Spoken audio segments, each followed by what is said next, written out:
Welcome to Not So Standard Deviations. This is episode 34, and I'm Roger Peng, and I'm here with Hillary Parker. And this time we have a little bit of follow-up to start with, and that is, so on Twitter a couple of weeks ago, someone, and now I can't remember who it was, someone at UCLA in the Department of Statistics found a newsletter that I wrote when I was in graduate school.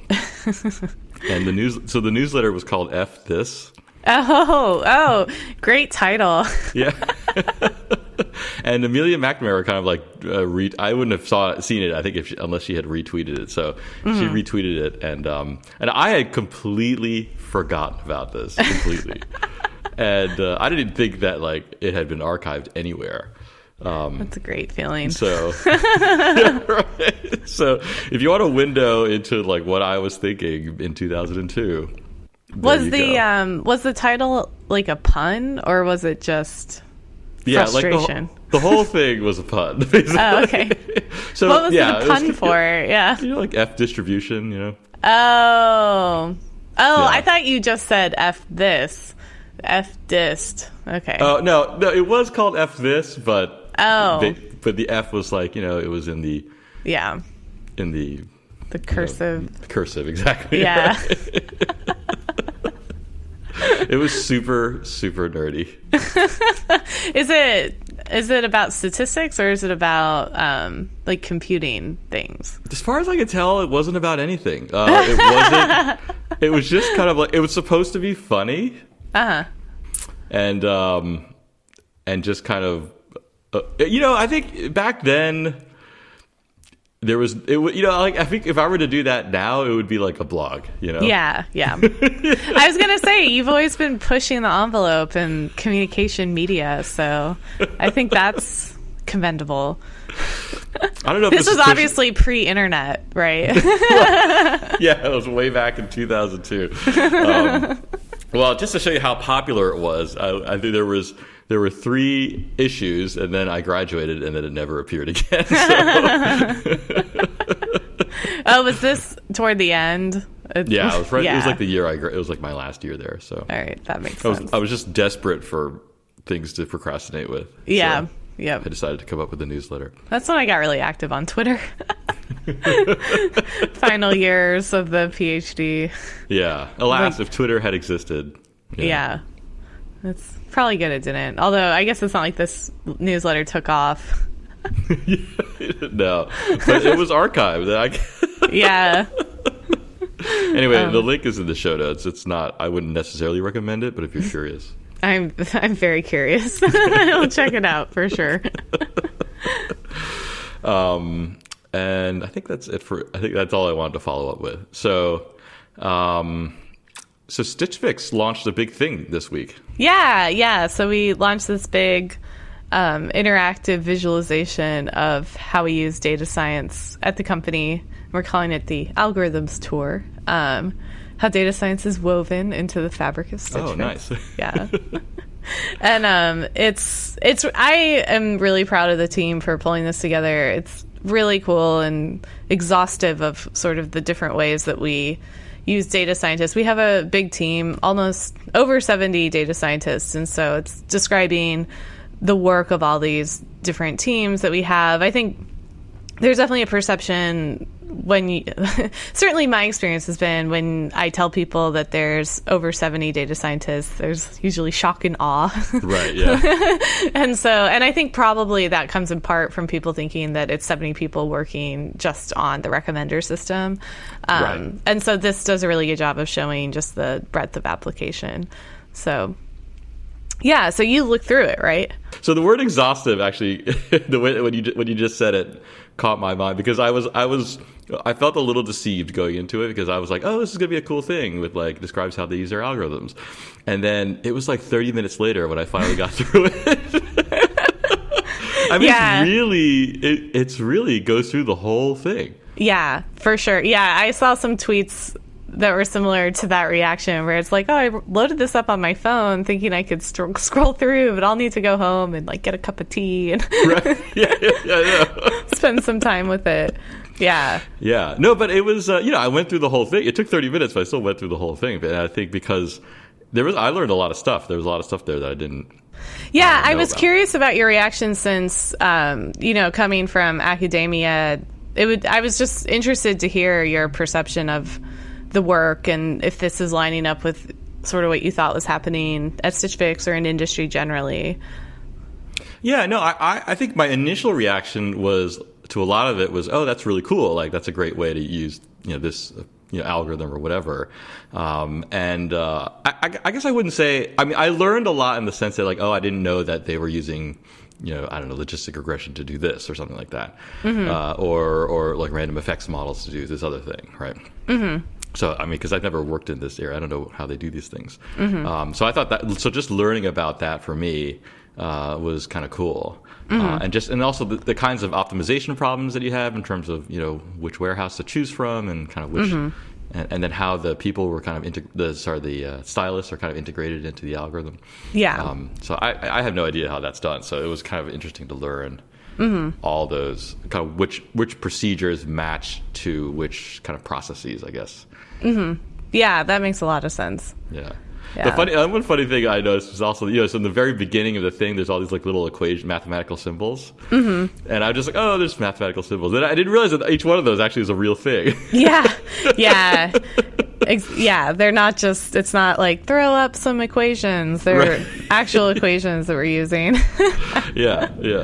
So I guess, I think my expectations had been set based on like, I feel like every other website that's like, here's how we use our algorithms. It's always like, there's data, and then there's algorithms, and then there's like results.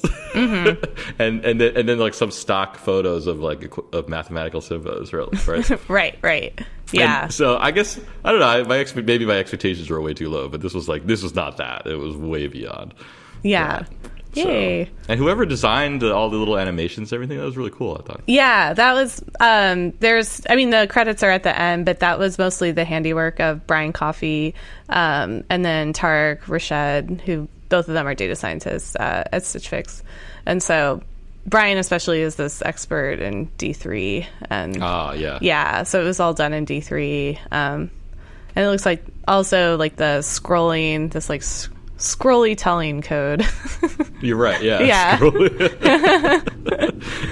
But it's super cool. I know this is definitely a labor of love for our chief algorithms officer, CAO, Eric Colson, to push this through, and like he had the vision for it originally, and so it's cool. It's I think, my attitude about data science generally is that people get really caught up in the specific model choices and, sort of like pedantic debating statistics or algorithms, machine learning models, etc.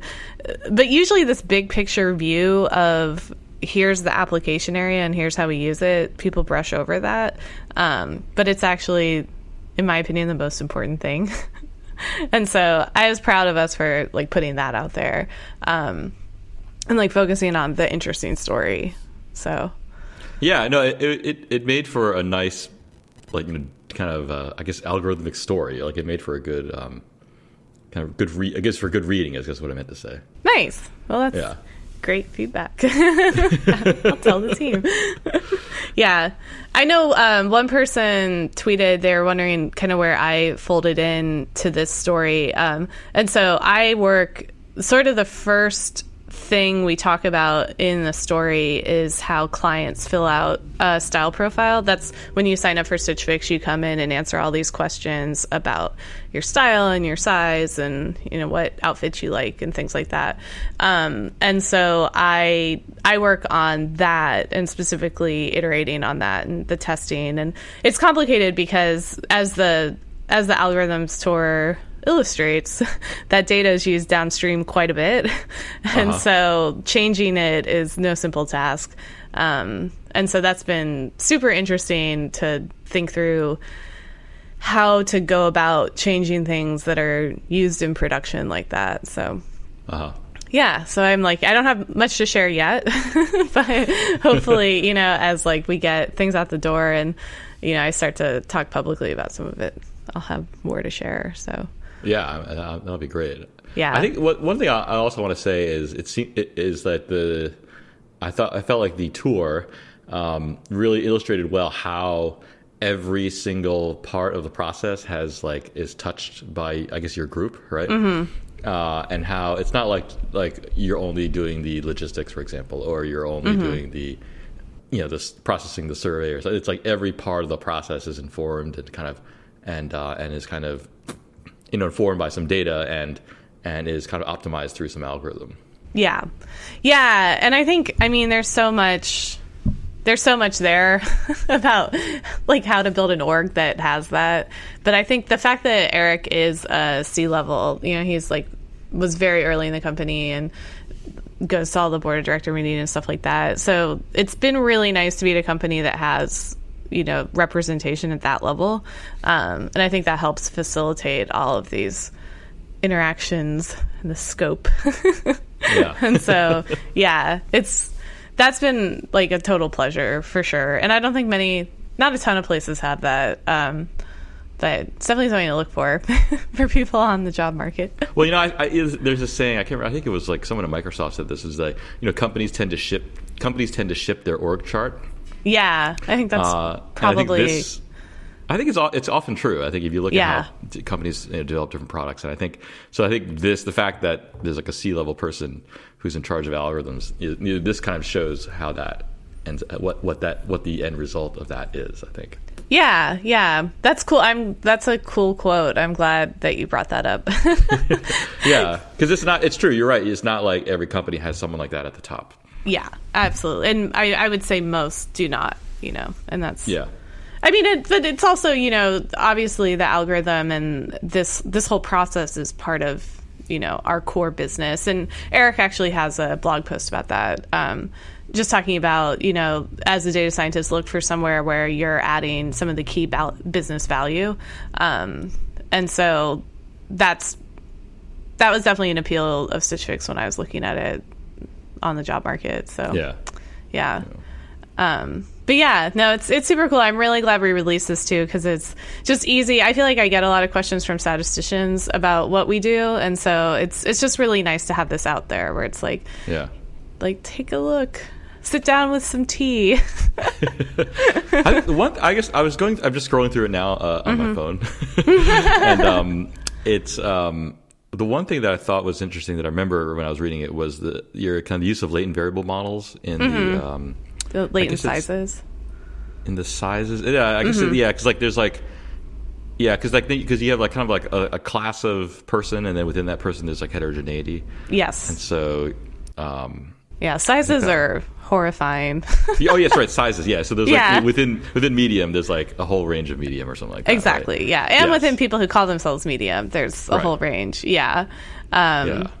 Yeah, and it's like that's just an interesting feature of the clothing industry generally. There's not universal from what I understand, there's not like a universal standard for what medium means. Right. That's just the problem that you have to like suck it up and deal with, right? Yeah, exactly. And it is I would say, it's funny, this has been on my mind recently, where this I think is one of the coolest things about the way we're approaching this problem is it's not like we're going to be able to change the way that clothing is made and how everyone thinks about it and say like, no, actually, we need to like you need to provide all these measurements and blah, blah, blah, and we'll figure it out for you. Instead, we're kind of working within the existing system and optimizing it. And I think that appeals to me a lot as a pragmatist. Pragmatist? But it's pragmatist, right? Yeah. But this is a classic problem, though. I feel like for statisticians, which is that the data that's collected, you may not have any control over, right? And so you just kind of have to work around it in some way. And honestly, like a lot of interesting statistical methods are developed in those situations where you're kind of constrained by the data. Because they were collected in a certain way, and then you just kind of have to figure it out, right? Absolutely. But I do feel like that. I feel like it's not impossible that people like in your company or or elsewhere could maybe get together and be like, hey, why are we doing these crazy statistical methods where we just had some quantitative information that we wouldn't have to deal with that. Yeah, right. yeah. In terms of kind of improving the data collection process, now I don't know how possible that is, but but I think that's something that, like, for example, that we would do on the academic side if we were collaborating with the scientists and they were collecting data in a way that made our lives difficult. The next step might be, hey, why don't we think about a new way to collect the data, right? Yeah. No, yeah, I think it's an interesting. I think, if maybe all of the if all the clothing companies got together, like, let's have some standards, it would make everyone's lives easier. Well, if you look down the road, right, you can imagine a company like Stitch Fix or something being, let's say, a place where people go for clothes, right? And if enough people go, right, then the company could have power over the industry, a certain amount of power over the industry, and could maybe then dictate terms, right? I'm not saying it's going to happen tomorrow, but if it becomes the thing where, like, the company can control the demand for clothing, then all the suppliers will be incentivized to kind of play ball, basically, or maybe not. I don't know, but at least there would be some. You might have some influence over the people supplying the clothes. It'd be interesting to think of when that's happened in other examples. I'm thinking Apple. I have no idea when they would have done this, but maybe with chargers that everyone hates. Well, Apple has a lot. There are a couple examples of how they have a tremendous amount of control over their suppliers, either their chip suppliers or other component suppliers, because they sell so many phones, and so they can dictate a lot of terms in terms of technological requirements and things like that, and engineering designs and whatever production designs, and so I think. That's not so. It's not like unexpected, but that you have to be of that magnitude to kind of have that kind of power over the industry, right? Yeah. So anyway. Yeah, it's an interesting. I mean, it's an interesting problem for sure. And then it's made. I mean, just I've grown such an appreciation for how complicated clothing is at this job, and just the amount of. I mean, it's a big part of everyone's lives, right? But it's like making your life difficult in a totally different way now, right? Yeah, exactly. Like, it might have been complicated before, but like now it's like hitting you on multiple sides. Yeah. It's been very interesting. But yeah, the latent stuff is really cool. I mean, I think everything is really cool, like the warehouse optimization. Yeah, it's just neat. There's a good blog post. There are, I think it's kind of subtle, but there are links to blog posts throughout the tour. And so there's a link to the larger traveling salesman problem blog post. And there's a little GIF of, a person walking through the warehouse. I always have it in my head. This must have taken a long time to put out. It took a very long time, yeah. Okay, I can only imagine. Yeah, this is not just like another blog post. Definitely not, yeah. Yeah, but it's, I mean, and Brian was working quite a bit on it toward the end. But yeah, it was very cool to be. I was a part of the team, I'm part of the, team that works on the blog and sort of our public, like, technical presence. And so I got to see this happening as part of the team. And so it's just impressive to get that much work done. Yeah, and I feel like it's like a good recruiting tool, Definitely, yeah. I think it would.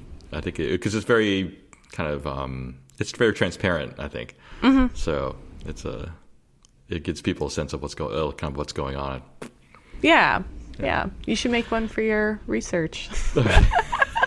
Yeah, but first of all, that implies that my research is all kind of connected. So false assumption number one. Yeah, right. And then second of all, like, there's no way I would have to get whoever the guy was at your place that used to to animate the whole thing. So anyway. Right. I should learn some D3, right? But probably not at this level. Yeah, I mean, this is Brian's like number one focus for sure. Right. Yeah. I have no idea. I've never used D3 before, besides the kind of R wrappers for it.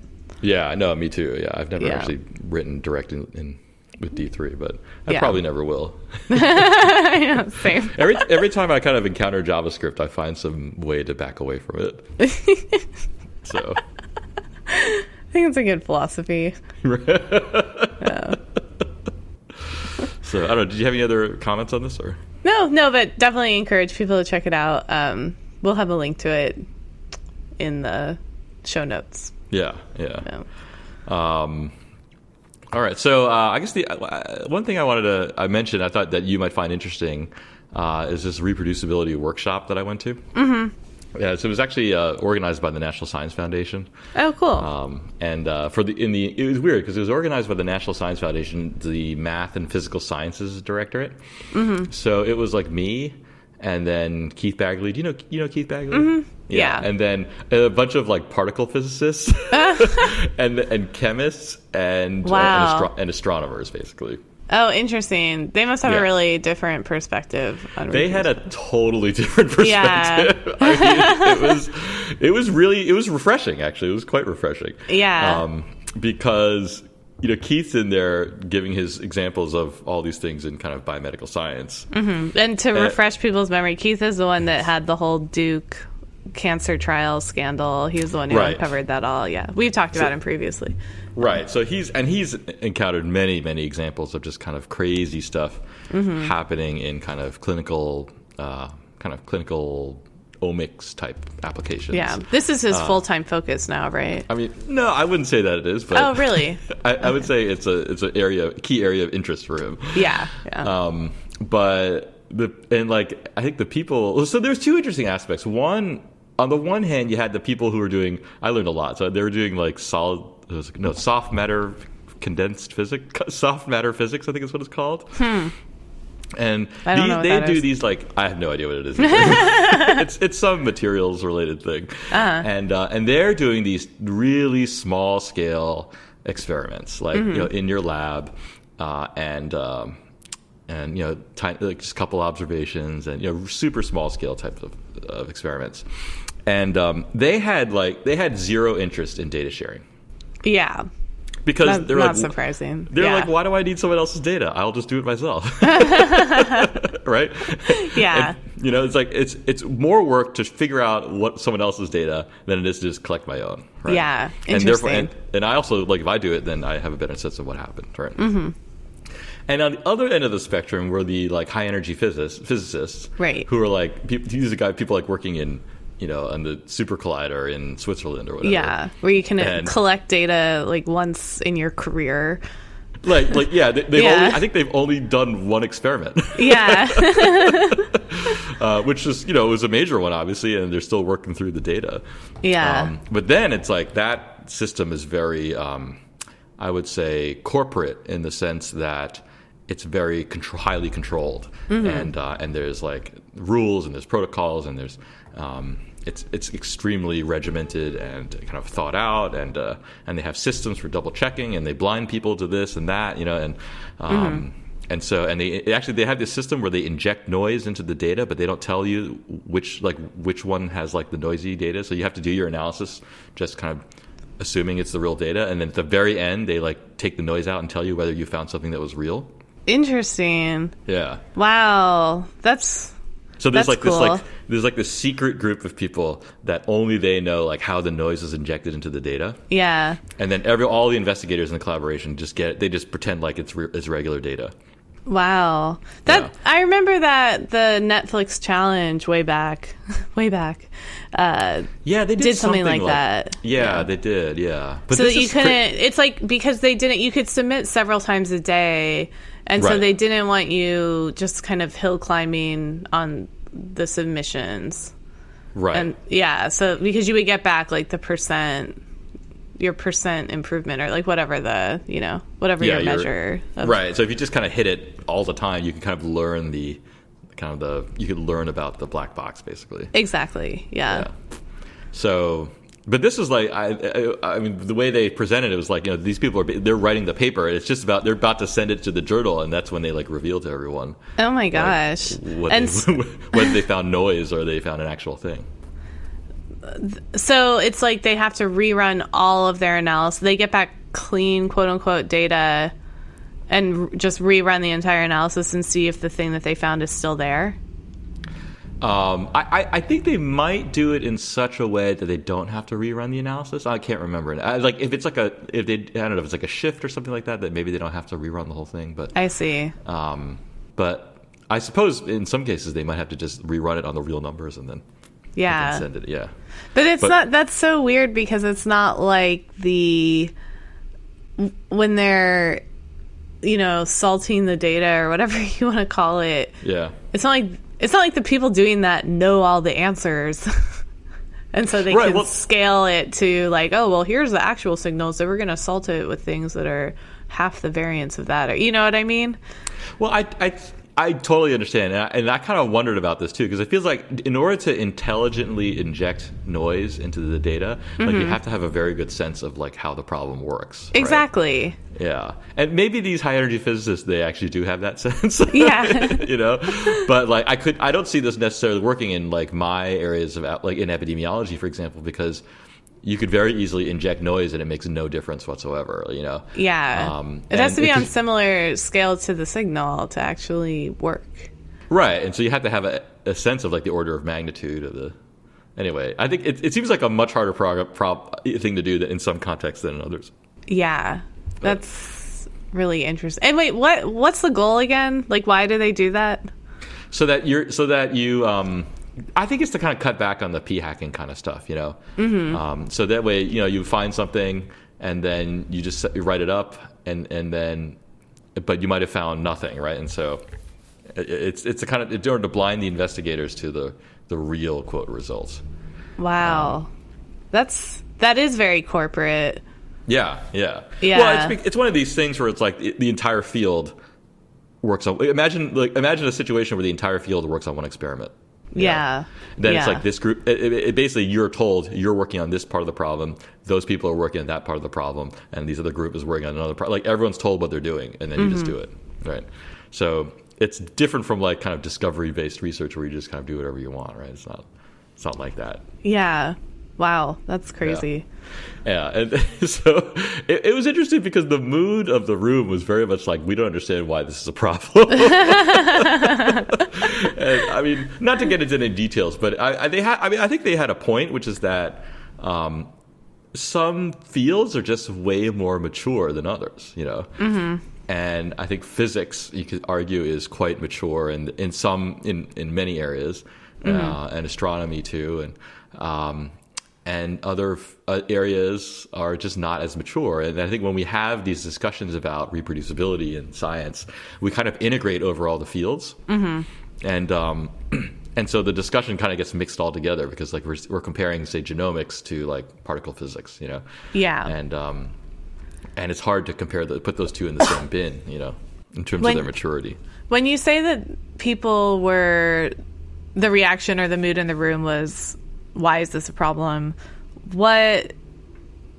As in they didn't understand why scientists didn't always use reproducible methods?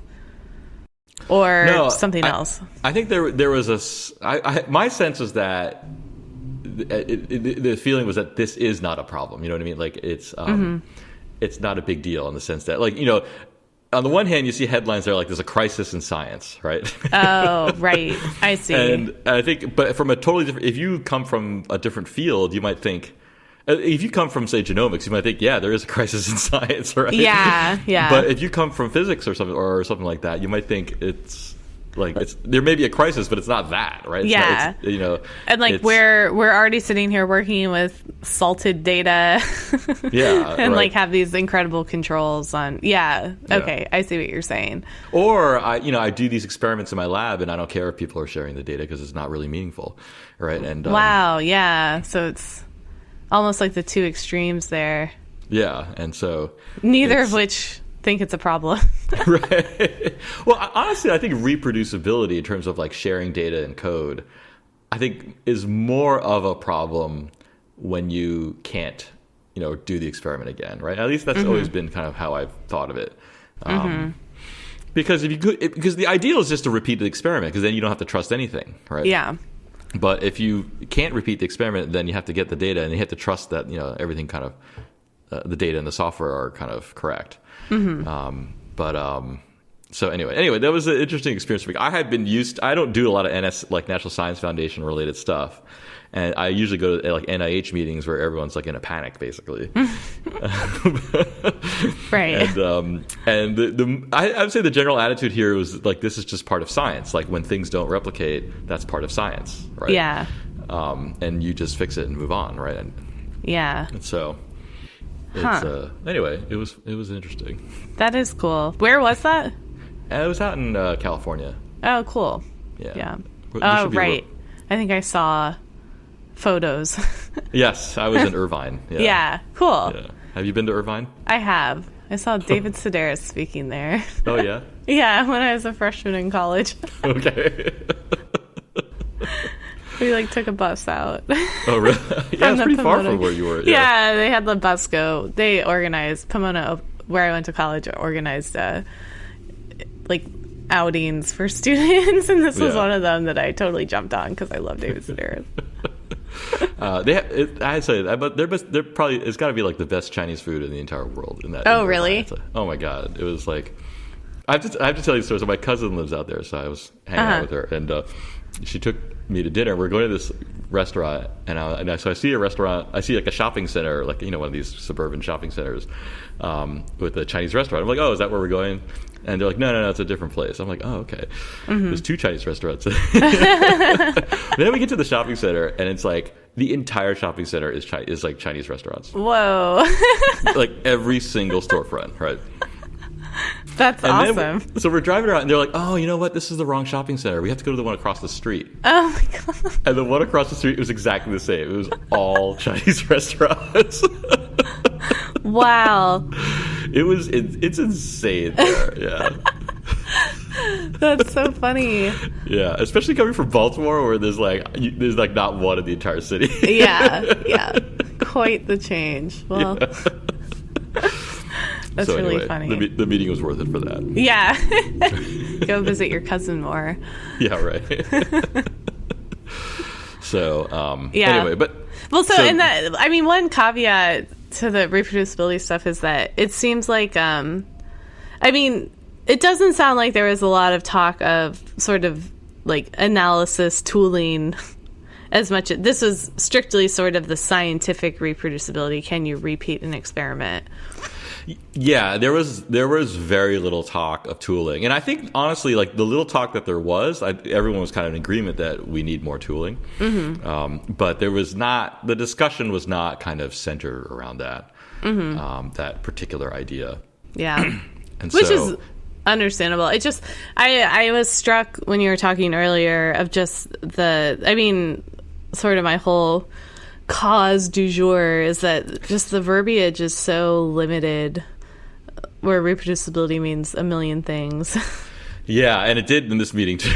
Yeah, it's just so it's kind of frustrating. I mean, I guess there's the replicability, but versus reproducibility. But people have like opposite understandings of what those words mean. And, yeah, totally. It's a total nightmare, basically. Right. And it's like each are important for I won't say completely different reasons, but when you're talking about completely different sort of philosophical problems or, sources of error, if you will. Exactly. Right. Yeah. So different kind of sources of variation or error or whatever. Mm-hmm. Yeah. That's a good one. Maybe we should just use the statistical like sources of variation where your data set are like experiment results. There's variation in those. Yeah. Well. Yeah. Yeah. It's supposed to come from the same distribution, but do they?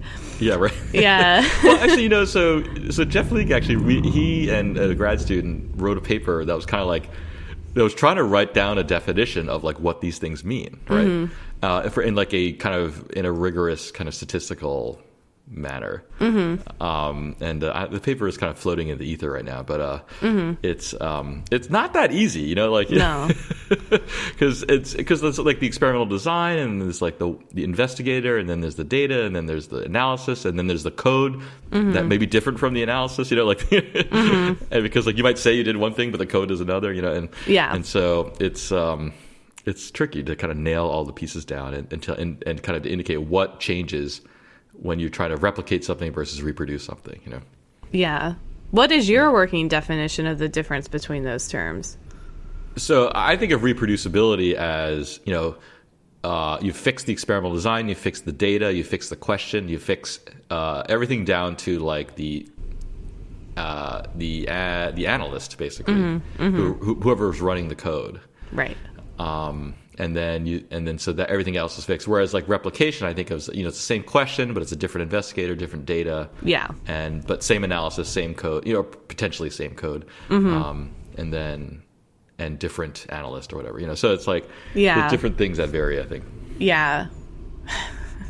Experiment on experiments. Which I guess people have started doing with the whole replication, like the psychology journal thing. Yeah. I mean, one big thing is the population, right? So population can change. For me, for true replication, you have to be in the same population, right? Yeah, absolutely. But I would say a lot of the variability across studies comes from just a different population, right? Yeah. If you do a study in Europe and the United States, it's not going to be the same. Yeah.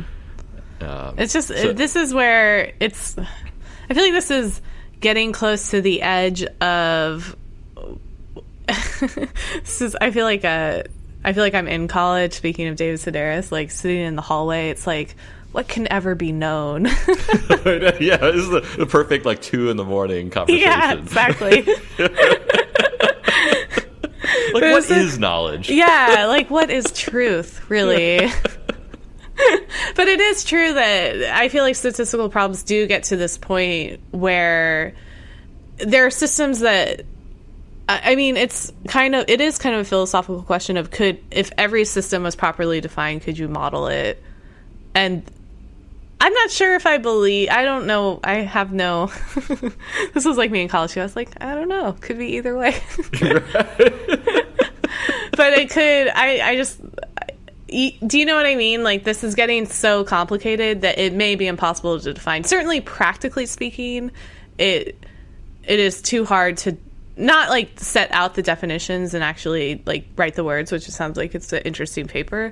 But in terms of being able to model it perfectly so that when you have differing results, you can like point to which of these like 27 sources of variation is actually causing the problem. Yeah. I think that's impossible. Yeah. I mean, because, well, it's very hard to kind of write that down and then to get enough data to make it worthwhile would be hard, I think. But that's why I think in situations, that's why I think like the soft matter physicists, whatever that's called, they have a point in the sense that like I think you're at an advantage if you never have to trust anyone, you know? Yeah. Yep. Because then you don't have to worry about any of that stuff, right? And you can do and then if many people can kind of repeat the same experiment and and then you can kind of look across the different studies. I mean, I think it's in some ways easier. At least then you would have all the measurements necessary to sort of define the amount of variation, and if it's within an acceptable threshold, then don't worry about what the source of that variation is. Yeah, potentially. Yeah. I mean, you still have to make sure everyone's kind of asking the same question, and yeah, you know? right. And you do need details about the protocols and everything, but you don't need the data. I guess is what it comes down to. Yeah. So I wanted to bounce an idea off you before we end the episode. Sure. So I've been seeing a lot about like interpretability in machine learning. I don't know. Have you seen any of this kind of stuff in terms of like, how I know you we interpret? We talked about it. Yeah. Yeah. So I feel like here's my proposal. That I feel like interpretability of any kind of modeling thing is going to be like a requirement in the future. Yeah. Much like we kind of demand reproducibility now, so in terms of data and code sharing as like a requirement. And I think the unifying link there is transparency. Right. So we like to see the data in the code from a study so there's transparency. We can see like what the numbers are and what the analysis was. Right. And I think for like machine learning algorithms, there's a similar analogy there. Which is like we want to know like what are the things moving around here that produce the results. And so, I mean, one thing you could do is to give up the code, but I mean, I don't know how much that would would help someone. Yeah, especially not the average person, right? And so, I feel like there's probably going to be some effort to require some notion of interpretability in all these machine learning kind of endeavors. It's funny because my experience, I completely agree with you, and think that that's an accurate portrayal of how I've seen people react to machine learning models and statistical models. That being said, I feel like the Jan LeCun school of thought, if you will, Jan LeCun being a researcher at Facebook who does a lot of deep learning, is the opposite, where it's like, who cares why the model works, or like fundamentally the opposite of that. That was my very far away, I heard someone describe it that way once, understanding of what Jan LeCun's whole thing is. Well, he's not alone, right? I mean, there's lots of people who think that way. I think that's sort of the deep learning thing, right? Is that like, don't understand the model, who cares? Like, but I think it's one of those things where like you don't care about how the model works until you do, right? Yeah. And it's like, and I think and the moment that you do is when it becomes ubiquitous. You know, when it's everywhere. Like, so if like, you know, when Netflix first comes out and it's selecting movies for you, and the only thing you care about is that you like those movies, right? I mean, right. And if you like the movies, then it's working, and who cares how it works, right? Yeah. So are you saying for the consumer to understand? Well, so I think initially when a lot of these things, like, I mean, think about Facebook, right? I mean, Facebook, it started out college kids, whatever, you know, and the only thing they care about is that, you know, they're kind of connecting with friends and family and whatever, right? But now it's not that anymore, right? Like Facebook is this global phenomenon, right? And I think people and you know, with things like fake news and all this other stuff, it's like now there's things that like lots of people care about, and I think because Facebook is everywhere now. If Facebook weren't everywhere, we wouldn't be talking about it, right? Right. And so I think, and so now it's like we want to know, well, what are they doing? How is the news feed organized? Like how, you know, how do I know when things show up and when they don't, right? And I think the only reason we want to know those things is because of the number of people they affect, right? Yeah. And I think the same thing I'm sure the same thing will be for cars, right? Like if these autonomous cars become ubiquitous, then we're going to want to know how they work. Right? Yeah. Even if they work well, and it's like it's not enough to just assume that they're going to work well. Right. But, you know, it's funny because I feel like I'm contradicting myself from this earlier episode where I think the Facebook feed is a really good example of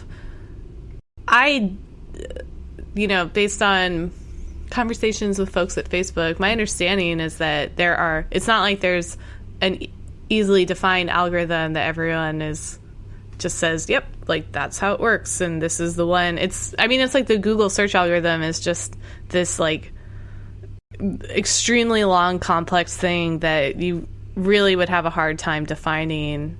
Do you see what I mean? Like these things are so complex. Too. Yeah, they're constantly changing. It's an ensemble model almost surely where it's pulling in like tons of different information, and you know, it's not something that could necessarily be easily defined. But then to contradict myself there, I know that Netflix, when they show you movies now, they do have these little lines or like based on your interest in rom-coms or like. Oh, really? Okay, I haven't noticed that, but maybe I don't. Yeah, well, Netflix shows, I think, my understanding is that Netflix has different home screens for different people. Yeah, right. Yeah, sort of like bandit testing type home screen. Right. Yeah. And so maybe you don't have it, but mine definitely says, it's just kind of like embarrassing what the categories are. It's like, oh, you're in your 30s. like, you're a 30s woman. Here's some rom-coms or things like that. I was like, great. I'm like glad my viewing patterns have made it so obvious who I am. I think I get ones that are like movies with a strong female lead. Like things that are just really specific and embarrassingly accurate. That you always want to watch every time, right? It's like angsty independent movies and like documentaries. Well, I think, it's one of those things where, like, I think when an algorithm crosses over just barely into, like, the creepy zone, Yeah. right, then you kind of want to know, like, well, what's going on, right? Like, I think if it's just, like, come up with movies that you always like, then you're kind of happy. Like, the user experience is great, and that's it. Like, who cares, right? But then when it starts getting, I mean, ironically, this is when the algorithms are getting better, right? Like, presumably they're getting better. That's why they can target these things so well. But then I think it's like that's when people start getting a little, I think, Yeah. uneasy. That reminds me not to just keep. I'm thinking of every tech product I've ever used. Creepy algorithms. LinkedIn had a creepy algorithm For what? for the suggested people you connect with. Oh yeah. Have you heard of it? I mean, I don't want to like commit corporate hearsay here, but I definitely saw some people that I was like, ooh, like that is, ugh. Like someone, like ex-girlfriend of this person, just things that I was like, ooh, this is really uncomfortable that this person showed up and I know exactly the one network connection I have to this person. Right, yeah. That's because LinkedIn was maybe not. They should have been more transparent with what they're using to create those lists, for sure. But why though? I mean, like, if it works, right? But then, I think the problem is that the definition of works changes a little bit. Yeah, Because then I think ultimately it kind of like with Gmail when they had those ads. They have the ads based on your mail. Mm-hmm. It's like, I think we want things to work, but now we have all these restrictions. Right. I think with contacts specifically, it's hard because people want things to work, but yeah, they also want to have privacy. It was like when Google Plus came out and they automatically made circles for people. And like journalists who had their like secret contacts, all of a sudden they were all on a Google list that was publicly available. So I guess I put the LinkedIn thing into almost that category of privacy, like not transparent about privacy. But I think you're right that this all sort of, like, that system clearly does work most of the time.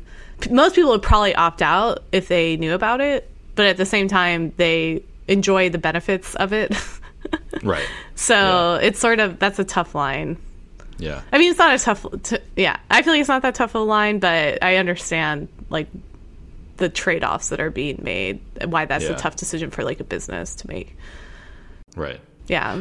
We had a little of this discussion when I had that thing at the Department of Transportation, because I think some of the guidelines or the rules, we're suggesting that, like, people developing these autonomous car algorithms are going to have to explain, like, how they work, basically. And I was kind of skeptical that anyone would actually do that, because that's like, it feels like you're giving up a lot of intellectual property. Right. But there's an obvious safety kind of reasoning. But I think I don't know. I feel like in the future it's going to be harder for big companies like Google and Facebook and whatnot to come out and be like, we have this machine learning algorithm that does this, and don't worry about it. Right. I think you're right. I think that's probably the direction, and certainly what, like, the Cathy O'Neill Weapons of Math Destruction book. Sort of what she advocates for in that. She actually ends with a sort of data scientist Hippocratic oath type thing, like something we should all like abide to. Oh yeah, in terms of do no harm. Exactly. Yeah. Yeah. But I mean, it's also in your blog post. Did you talk about this? Where it's also sort of an interesting definition of what the Netflix thing, where it's like based on your active interest in documentaries about Victorian England or something. Like, it's not clear how much that's actually true, or what I mean. Like, it's that definition of how transparent are they being will be a messy field for sure.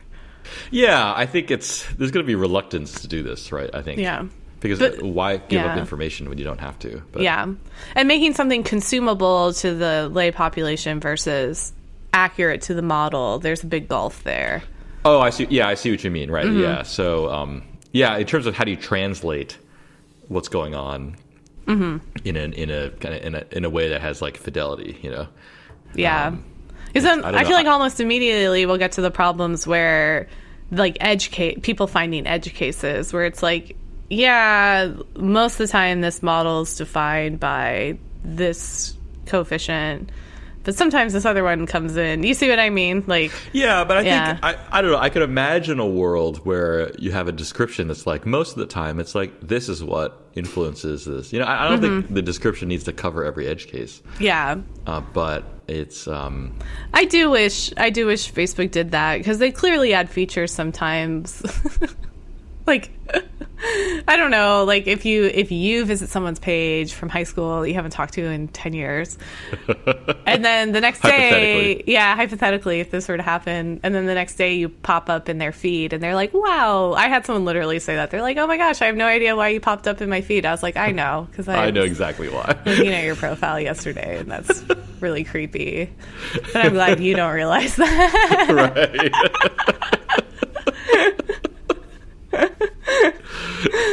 This has just been a nice illustration of all my creepy online interactions. Yeah. What is there any software left that we haven't talked about? I know. What apps are there? Yeah, I'm sure there's plenty.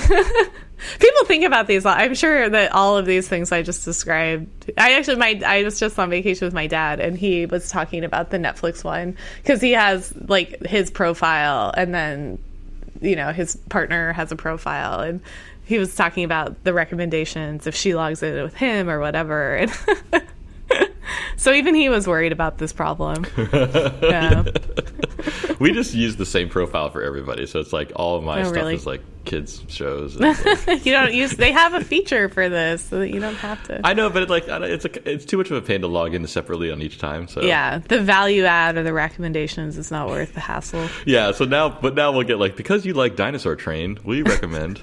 I'm like, okay. But the scary thing is sometimes it'll be like, because you like Dinosaur Train, we recommend this, and I'll be like, oh yeah, that does look good. Yeah, you're just full parent. That's the thing. This is actually what you want to watch. Exactly right. And Netflix knows that. That's right. Yeah. Yeah. Well. So. Do you do that with Spotify? I don't use Spotify. I would never use Spotify. Really? Why not? I'm against Spotify because I use Apple Music. Wait, why are you against it? Because they're the nemesis of Apple Music. Oh, okay. and they have all the same music. Like, what's the difference? I've never used Apple Music, so I don't know. Well, do they have a Discover Weekly playlist? They have something like that. Yes, it's called something else, but. Yeah. Actually, you know what? This is another time that my algorithm... Speaking of the one... I actually been meaning to talk to you about this, where I started going to the Symphony a lot, because I live really close to the Symphony Hall in San Francisco. And you can get rush tickets for cheap. So I've been going pretty frequently. Awesome. Yeah, because... Roger, you like the Symphony, right? I do enjoy the Symphony. Yeah, yes. And you play the violin? Yes. Yeah. Yes. And you have a great hall. The Benaroya? No, it's not Benaroya. That's in Seattle. Davies. Davies, right? Yes. Yeah. It's so beautiful, and really, it seems good to me. I don't really know how to judge. I'm just picking up my, developing my palette right now. So well, if it sounds good, then it sounds good, and there's no missed notes. So I'm like, this seems like good. This is very dependable, and it's been cool. There's all these soloists who come in, and anyway, so I started making playlists with what was played at the Symphony for various days, and then I've been listening to those more and more, and so my Discover Weekly finally started recommending classical music now. Really? Okay. Yeah, but I almost wish I could tell it not to, because I have like this very specific way I'm listening to the music, where I like see the concerts coming up, make the playlist, listen to it, go to the concert, listen later. I don't want just like random sonatas. Yeah. I feel like the internet revolution has not been kind to classical music. It's just I just don't feel like it's like, because I think the big revelation with like iTunes and whatnot was like the unbundling of music, right? Like you can buy individual tracks and things like that, and like that's not how classical music works. No. And so, like, I find I would get these recommendations that there's like one track of this, I don't know, this 9-part symphony or something like that. It just, that doesn't, I don't know. It's, yeah. I feel like I've always had to deal with the classical side kind of manually, just because I just don't feel like any of the services quite get it. Yeah, I totally see that, because I wish I had a separate Spotify that was just for classical, and then I would turn off shuffle, Yeah, and right. I would not ask for any recommendations. But I like having one app that I go to. But I guess I could accomplish this if I just used 2 apps. And like, It doesn't seem sensible to pay for 2 subscriptions. It just, I don't know, it doesn't make sense to me. I agree. So, Yeah, so I just anyway. every time We'll it is frustrating, because I'll listen and then I'll be like, what just happened to this, like, you know, symphony that I've been listening to? It's because it's on shuffle. It's like, oh god.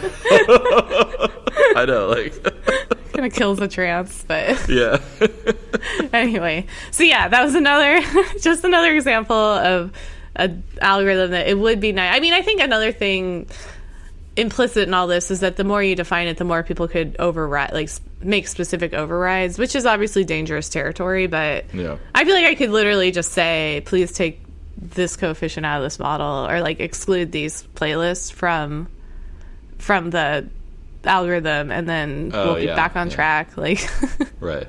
Because right now all you can do is like say like you dislike something, all right? I mean, I don't even think you can do that. You can't even give any feedback. I think they probably read when you fast forward through a song. Yeah, and then I'm sure they look at the analytics of how you've been using. You know, that's certainly what Netflix does, right? Like they see how far you got into the show when you finally bailed on it. Right. Yeah. And so, but yeah, other than that, they don't. I'm actually surprised how long it took for classical music to start filtering in. Oh, really? Yeah, probably took. So you're like a regular at the symphony now. Yeah. It's might be even overdoing it, one might say. There's no such thing. Yeah, it is really fun. I get why you're into it. See, now you understand just a little bit more about me. I know. Yeah. learning more every day. All right. So now that we've toured all of your technological right, use cases, is there anything else? I know. I feel like this is all. You should definitely share all of your frustrations next time. Okay, yeah, right. It's like all of mine. I'm still struggling with home automation, but we'll have to talk about that some other time. Yeah. We've already gone too long. I actually have been today also.